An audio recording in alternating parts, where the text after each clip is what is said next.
Americans today are remembering former First Lady Betty Ford, who died in California yesterday at the age of 93. In Grand Rapids, Michigan, mourners are signing a book of condolence at the Gerald Ford Presidential Museum. President Obama today praised Mrs. Ford for what he called her courage and compassion. From relative obscurity, Betty Ford became one of the most popular and respected women in America.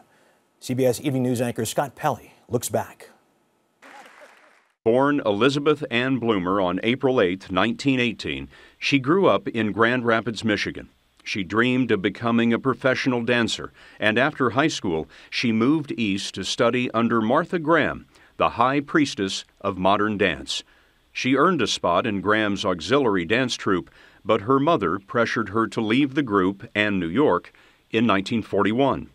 She got a job back home in Grand Rapids, performed in her own dance troupe, married and divorced her first husband, and then met a young lawyer named Gerald Ford.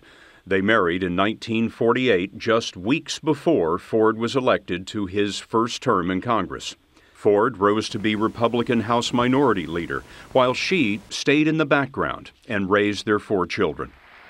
Just as they were ready to retire, an accident of history put them in the White House.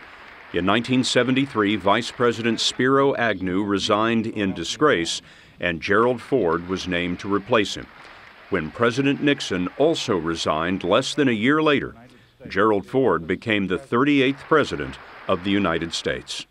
The new First Lady was not intimidated by the public spotlight. I told my husband, if we have to go to the White House, okay, I will go.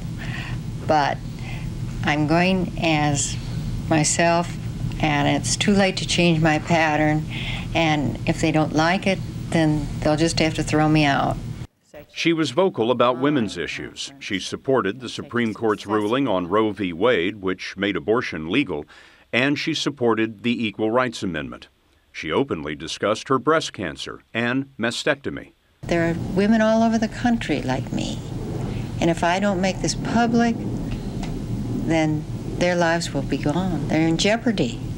After they left the White House in 1977, Betty Ford faced another health crisis. My family saw the problem, and they got professional help to come in and help them do what we refer to as an intervention. She had become addicted to both painkillers and alcohol.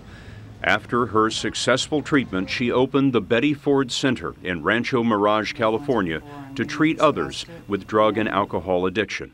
The couple spent much of the rest of their lives together and out of the public spotlight. But the nation saw her again during the state funeral for former President Ford, her husband of 58 years. Through it all, Betty Ford faced the challenges of life with the grace and poise of a dancer. Scott Pelley, CBS News, New York.